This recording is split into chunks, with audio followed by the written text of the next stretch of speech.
Assalamualaikum warahmatullahi wabarakatuh. Halo semuanya, perkenalkan nama saya Ika Surtiani.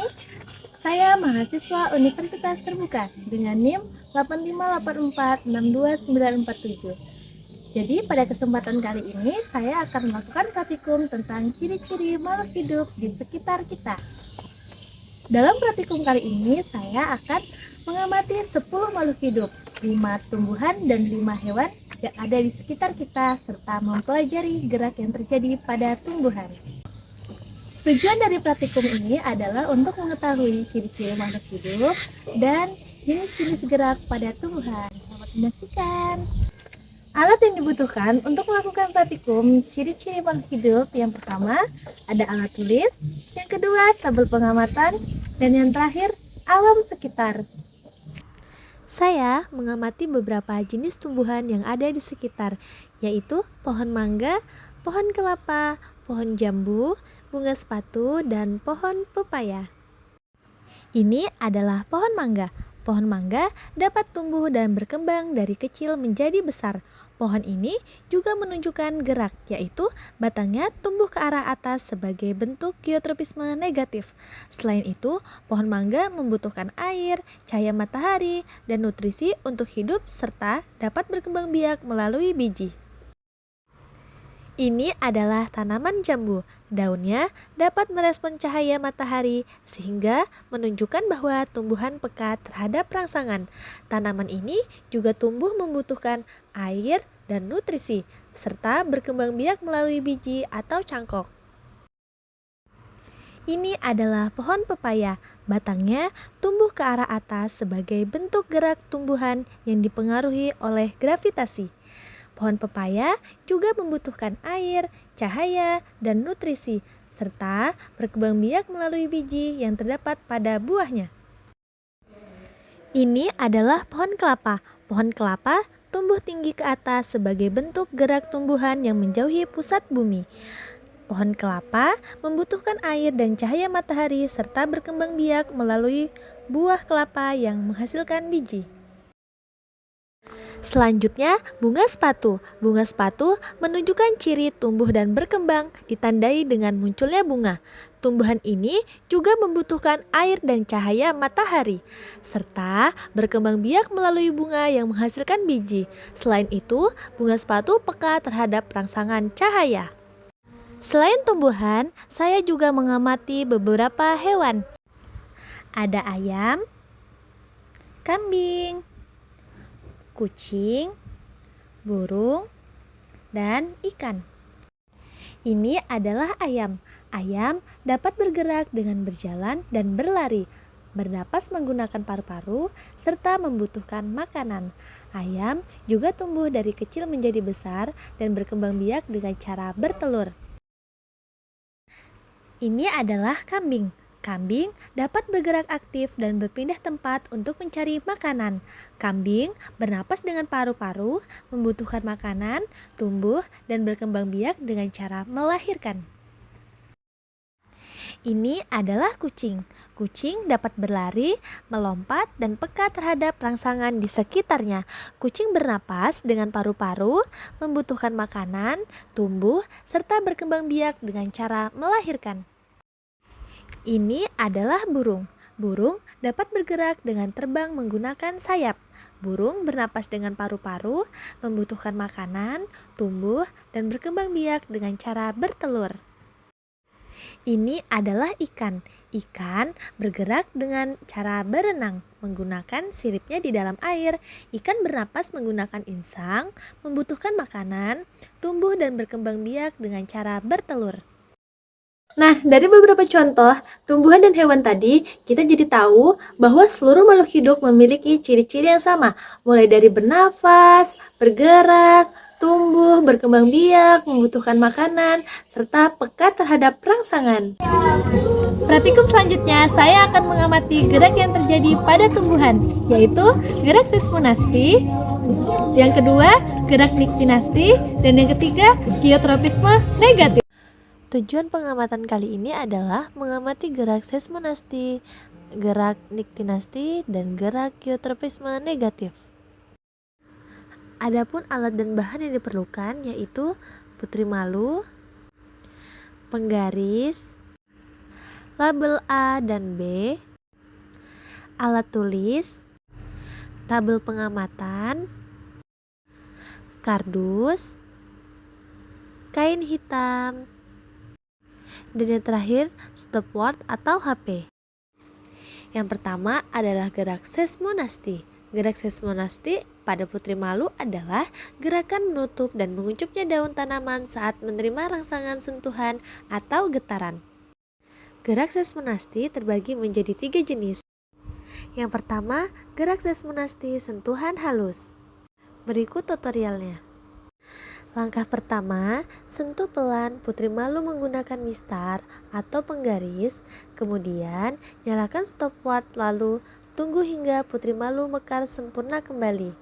Sentuhan halus membutuhkan waktu 3 menit 20 detik untuk berkembang sempurna kembali. Setelah didapat hasilnya, catat waktunya di lembar pengamatan. Yang kedua, gerak seismonasti sentuhan sedang. Berikut tutorialnya. Langkahnya sama dengan sebelumnya. Sentuh sedang putri malu menggunakan mistar, kemudian nyalakan stopwatch, lalu tunggu hingga putri malu terbuka sempurna. Untuk sentuhan sedang membutuhkan waktu 6 menit 15 detik. Kemudian catat hasil waktunya pada lembar pengamatan. Yang ketiga, gerak seismonasti sentuhan kasar. Langkah-langkahnya yaitu sentuh kasar putri malu menggunakan mistar, kemudian nyalakan stopwatch, lalu tunggu hingga putri malu terbuka sempurna. Untuk sentuhan kasar membutuhkan waktu 9 menit 5 detik untuk berkembang sempurna kembali. Setelah mendapatkan hasilnya, catat hasil waktunya pada lembar pengamatan. Selanjutnya adalah gerak niktinasti. Gerak niktinasti adalah jenis gerak tidur pada tumbuhan yang dipicu oleh rangsangan suasana gelap yang menyebabkan daun tetap menutup. Berikut tutorialnya. Langkah pertama, pilih 2 tanaman putri malu. Setelah itu, kucupkan keduanya. Setelah itu, siapkan label A dan B. Pada bagian A, biarkan tanaman tetap terkena sinar matahari. Dan bagian B, tutup tanaman tersebut menggunakan kardus yang telah diselimuti oleh kain hitam.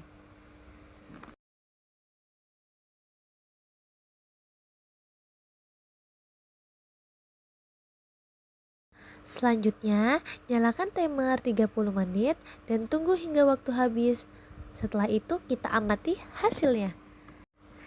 Setelah 30 menit, dapat diamati bahwa label A atau yang terkena sinar matahari akan terbuka atau mekar. Sedangkan yang berlabel B akan tetap menutup. Hal ini terjadi karena gerak niktinasti dipengaruhi oleh perubahan kondisi terang dan gelap. Ketika tanaman ditutup, kondisi di dalam menjadi gelap seperti malam hari, sehingga tanaman merespon dengan menutup daunnya. Dan langkah terakhir adalah mencatat hasil di tabel pengamatan. Selanjutnya, gerak geotropisme negatif. Pada bagian ini, saya melakukan percobaan menggunakan kacang hijau untuk mengamati gerak geotropisme yang terjadi pada tumbuhan. Gerak geotropisme negatif adalah gerak pertumbuhan batang atau tunas yang arahnya menjauhi pusat bumi atau melawan gaya gravitasi.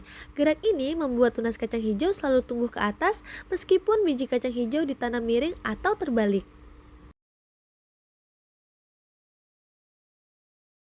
Alat dan bahan yang diperlukan yaitu kacang hijau, air secukupnya, 2 buah wadah yang telah dilabeli A dan B, kapas, alat tulis, dan tabel pengamatan. Langkah pertama, siapkan wadah yang telah diberi label A dan B. Letakkan gelas A dalam posisi tegak dan gelas B dalam posisi miring. Kemudian, ambil kapas secukupnya, lalu basahi kapas dengan air. Setelah itu, masukkan kapas yang telah dibasahi air itu ke dalam gelas A.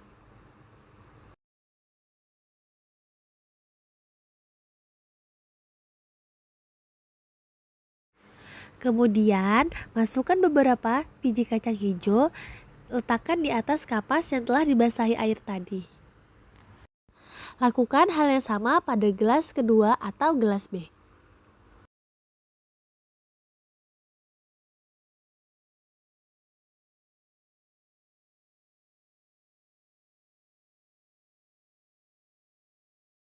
Selanjutnya, posisikan gelas A dalam posisi tegak dan gelas B dalam posisi miring. Letakkan kedua wadah di tempat yang terpapar sinar matahari. Letakkan kedua wadah di tempat yang terpapar sinar matahari dan biarkan selama beberapa hari untuk diamati pertumbuhannya. Pada hari kedua, biji kacang hijau mulai menyerap air dan membesar, mulai muncul akar kecil sebagai tanda awal pertumbuhan. Pada hari ketiga, akar tumbuh lebih panjang dan batang mulai muncul ke arah atas. Pada hari keempat, batang tumbuhan terlihat semakin tinggi dan mengarah ke arah atas. Pada gelas A, batang tumbuh lurus ke atas, dan pada gelas B yang dimiringkan, batang tetap tumbuh ke arah atas meskipun posisi wadah miring. Hal ini terjadi karena adanya pengaruh gaya gravitasi bumi dan hormon pertumbuhan pada tumbuhan, yaitu hormon auksin.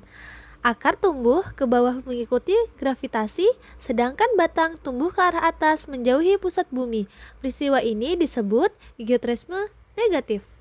Dari hasil pengamatan pada gerak pada tumbuhan, dapat disimpulkan bahwa tumbuhan memiliki kemampuan untuk merespon berbagai rangsangan lingkungan, baik berupa sentuhan, cahaya, maupun gravitasi. Respon ini membantu tumbuhan untuk beradaptasi dengan lingkungan di sekitarnya, sehingga tumbuhan dapat tumbuh dengan optimal.